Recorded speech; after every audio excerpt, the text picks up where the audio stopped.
श्री गुरु. गुरु एक तेज आहे. गुरुचे एकदा आगमन झाले की मनातील संशयरूपी अंधकार कुठल्या कुठे पळून जातो.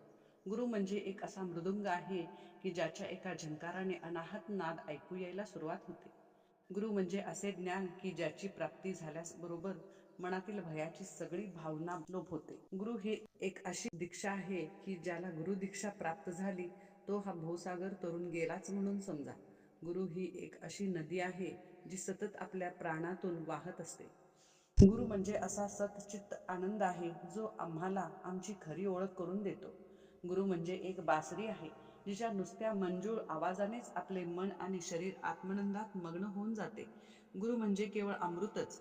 या अमृताच्या सेवनाने तहान कायमची आणि पूर्णपणे शमते.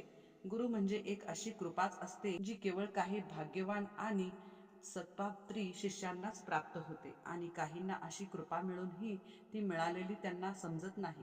गुरु कुबेराचा अक्षय खजिनाच आहे आणि त्या खजिनाचे मोल होऊच शकत नाही. गुरु म्हणजे एक प्रसाद आहे. ज्यांच्या भाग्यात असेल त्याला काहीच मागण्याची इच्छा उरत नाही. श्री गुरुमाऊली चरणार्पण मस्तु.